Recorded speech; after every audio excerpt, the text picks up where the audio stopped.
What is up, everyone? Welcome to round 2 of the Portland Monthly Pre-Modern Paper Magic Afternoons February 2025 tournament. Got 2 brand new decks to show, so let's get into those deck lists. First up, we have William on Red Green Zoo. This is a list that's been popping up a little bit more lately, I think because it's, well, first off, very fun to play, but also because it can be a little more consistent than Burn in some matchups. So it is largely a creature-based deck, and you'll notice that a lot of the creatures are similar to Burn in that we have 4 Mog Fanatics, 4 Grim Lavamancers, 4 Jackal Pups, but we're also playing 4 Spine Slivers, which, while it looks like just a 2/2 for 2, whenever it gets blocked, it becomes a 3/3, and that's for each creature blocking it, mind you. That is a pretty important stat line in Premodern. 3/3 is a little tougher to interact with, which is one of the reasons why Call the Herd is so good as well. And since we're in green, we are also playing 4 of those. The deck's not all creatures, though. There is 4 Lightning Bolts, 3 Incinerates, and 3 Seal of Fires to get that last push of damage through, as well as 3 Naturalizes main, which definitely says something about the meta, and 3 Sylvan Libraries. Also, I guess important to call out the mana base. There is 3 Treetop Village and 2 Wastelands. This deck does need both of its pips pretty consistently, so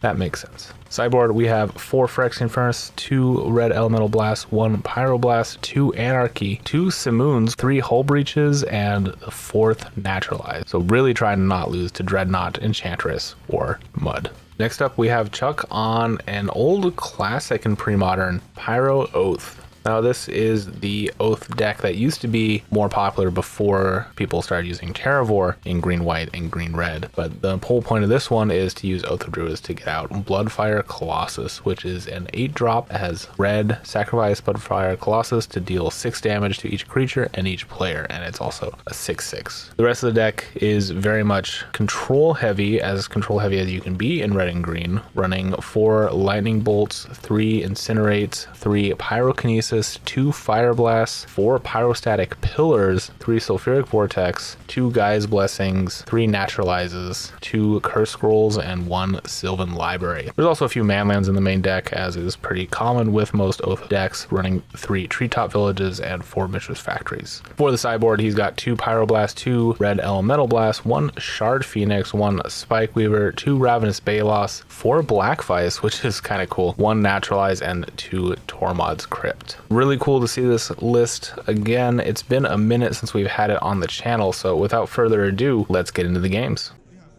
And here we go. William is on the left, Chuck is on the right. Now, this is going to be an interesting matchup. Basically, Chuck needs to keep a hand that has an Oath. I think that's the only way he stands a chance against the onslaught of creatures that William is going to be bringing to bear. Chuck does have a few ways to deal with lots of creatures with Pyrokinesis. He doesn't have any other real board wipes main other than the Bloodfire Colossus, but he needs Oath to get that online. Looks like we're getting a little bit of a roll-off happening here. And yeah, it seems like while Chuck does have a lot of burn, he's really looking to use that in more of a controlling aspect, at least early game, and relying on the Sulfuric Vortex and Pyrostatic Pillars to really get the job done until he can get a Bloodfire Colossus out. One other kind of interesting thing about these red-green Oath decks is they don't actually have life gain built in. Oh, looks like we're getting a little sneak peek at William's hand. I did notice a Sylvan Library in there. I think he has 3, 2 of which are proxies, or 1 of which is proxy, 2 are real. We are proxy friendly here at the Portland Monthly. Okay, let's see if we got a keepable hand here. No. Alright, Chuck is going to be sending it back.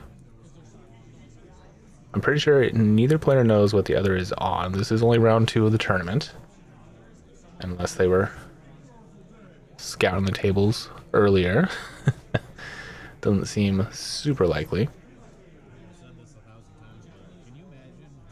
I didn't see much from William's hand in terms of creatures. I'm sure he has some low drops because that's what the deck does. But I do wonder if Chuck is trying to mulligan for and Oath start.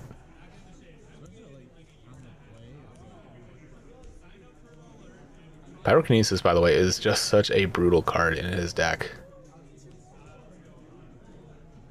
With all of the low drops that William has, even if he is 2 for 1ing himself by exiling a card in addition to Pyrokinesis, he could potentially get up to 4 creatures of Williams, depending on how established his board is.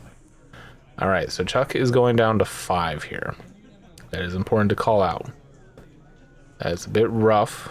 The deck, I feel like, does mulligan well, as long as you do keep an Oath hand. However, Williams in kind of a unique position where he does have multiple naturalizes main, which is not always the case, but it's becoming more common as parallax tide decks stay relevant in the format. All right, we got a Jackal Pup start, and one's just gonna say go after that. All right, Chuck just has a mountain, and do we have a bolt? Jackal Pup against red mana is always scary, because not only can he kill the pup, he could also potentially deal lots of damage to you, but that looks like it's not the case here. Jackal Pup getting in for 2. A Sylvan Library getting played, and a pass. Oh, there is the Oath start. Alright. Chuck having the Oath of Druids. And we're going to get a Sylvan Library trigger here.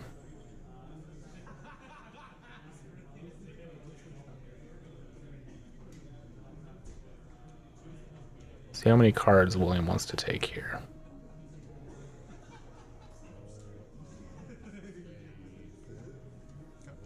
Looks like he is going to take 2, so he'll take an additional 4 points of damage. Oh, did I just see a naturalize? He did. He had it. Oh, no.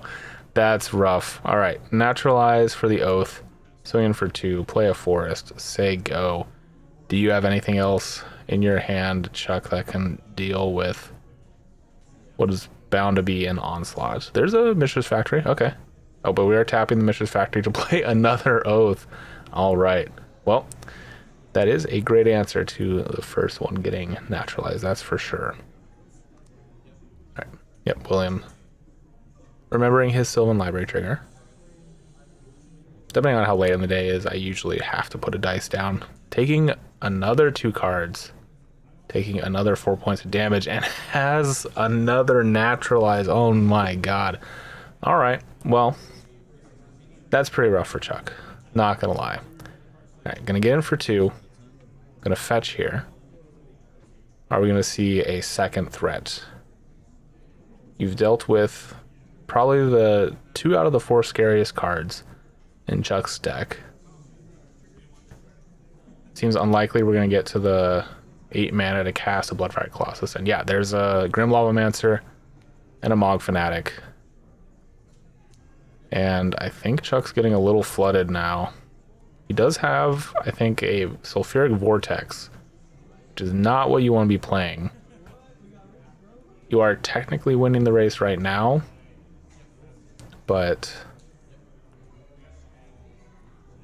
taking 2 damage plus all the creatures swinging in does not seem like a good plan.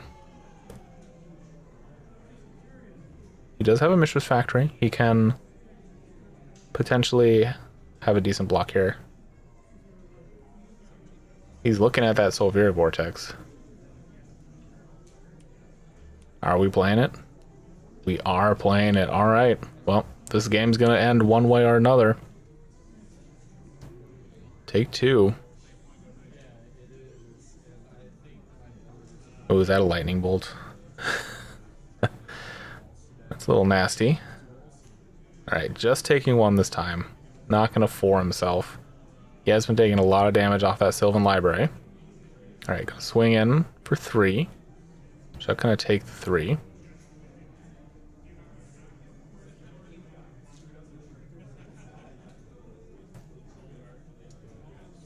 And William just gonna say go. All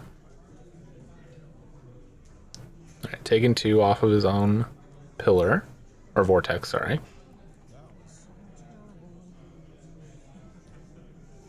Those cards have very similar art, by the way. Giant flaming pillar, gusher, whatever. Bunch of little guys running around. Alright, plays a Carplusian Forest. I am enjoying the gold border cards here. Alright, we are going to Gaia's Blessing. So Gaia's Blessing in here mainly just for the Oath triggers. 1 and 2. Cycle them back. Looks like he is choosing to not put either of those back in.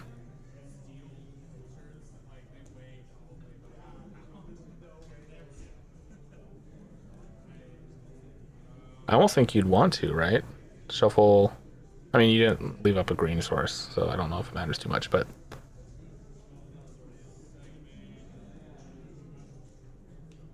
getting a Sulfuric Vortex or getting an Oath trigger next turn would be lethal, I think. I'm just gonna say go. Okay. I'm gonna bolt you, exile 2 cards. And Chuck's seen enough. We're gonna go to game number 2.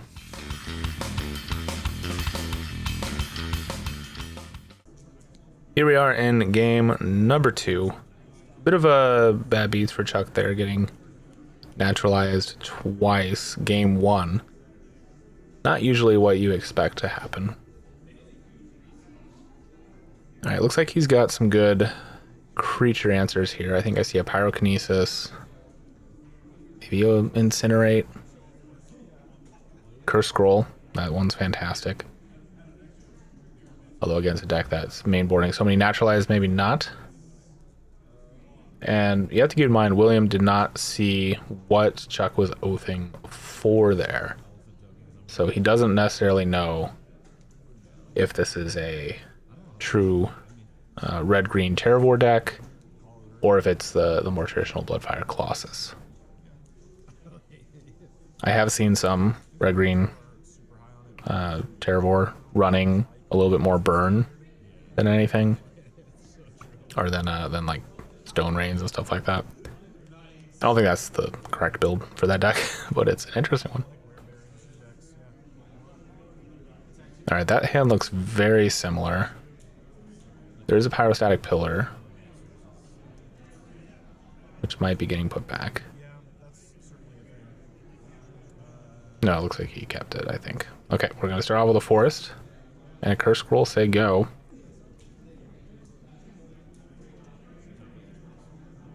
Treetop Village, pass.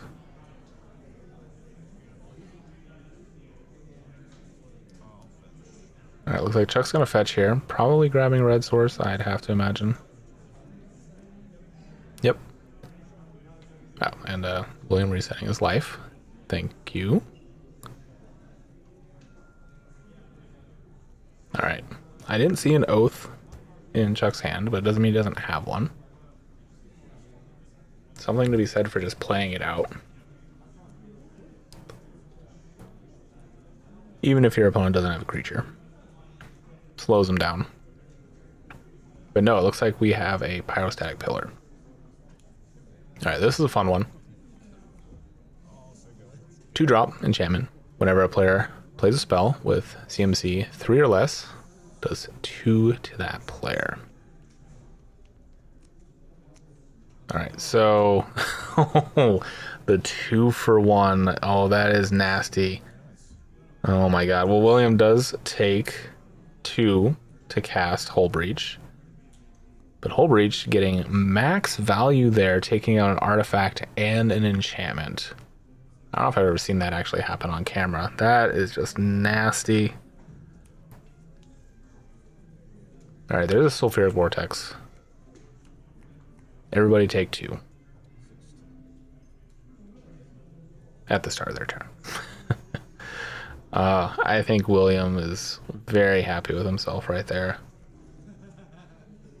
I think he was hoping at best just to get another Oath taken care of, but the 2-for-1 is nasty for sure. Alright, there's a Sylvan Library. There's a Mog Fanatic. Say go. Don't forget to take 2. Alright, there's a Bolt. do too much with that. You can hope your opponent animates their treetop village.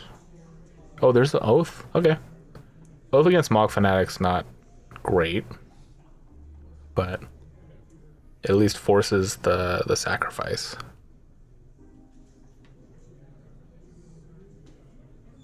But the Fanatic will still get in for 2 this turn, though. 1 from the combat and 1 from sacking, but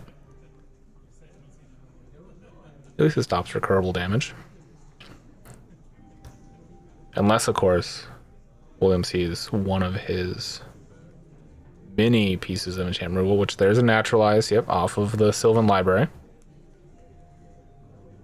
Paying 2 to do so. Wasteland, the Carplucin Forest, and get in for 1. Say go. William having the answers in this game. Unfortunately for Chuck. Alright, I think he drew another Pyrostatic Pillar. He's gonna bolt the Mog Fanatic, forcing the Mog Fanatic to get sacked. And yeah, there's the Pyrostatic Pillar. Alright. So from this point, it does get a little bit closer. William, yep, remembering to take the 2. Chuck pointing that out. William has to play this close game of how much does he play to the board to stay ahead of the Sulfuric Vortex. Right now he's losing the race by 1. He still needs a green source to animate. But that's another Hull Breach. Hull Breach on the pillar makes the most sense, I think. Oh, do we have a naturalize? No, we got a Spine Sliver and a Jackal Pup. Take 4. Interesting. I would have maybe taken care of the pillar so you could have played the Jackal Pup out without taking 2. But William may be hoping to get more max value if he sees another artifact. Alright, William taking 2. Down to 6. 3 turn clock. Chuck having a read of this Sliver. It's literally only played in this deck. I don't even think Slivers plays this card, but it is a 2-drop 2/2 that when is blocked becomes a 3/3 for each creature blocking it, which is a good card. Is a good aggressive card for sure. Alright, taking 4. Down to 7.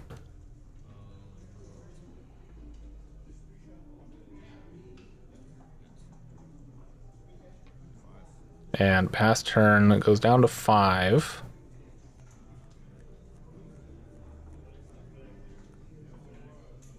There's a... Is that another Vortex? I'm not actually sure. Or is it a Pyrokinesis?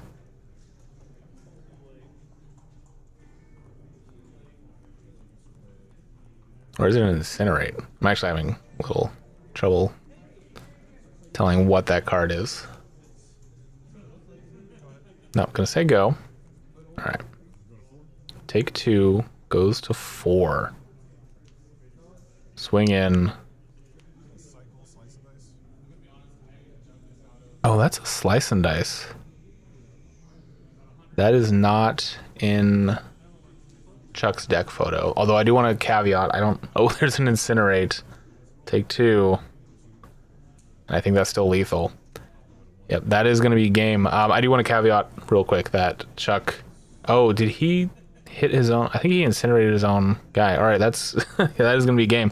Okay, before we get to sign off, I want to caveat that Chuck said his deck photo was similar to one that he had played several months ago, so I pulled that photo. So I'm guessing Slice and Dice was in the sideboard and just forgot that he added that one. So thanks to everyone for watching. If you want to support the channel, make sure to subscribe to the channel. That is the best way to find your way back, and also to let YouTube know that I'm doing something right. The more subscribers that watch the videos, the better. reminder, if you want to support the channel financially, there is a Patreon link in the video description. That money goes towards travel expenses for when I go to other tournaments, like the Vegas tournament series that is starting to come out on the YouTube channel. Plenty of videos from that tournament series, and that was made possible thanks to Patreon and YouTube contributions. The Patreon also helps get new gear. For example, I needed new travel size stuff for those Vegas tournaments, and also just helping make more pre-modern videos in general. Thank you all for watching, and I'll catch you next time.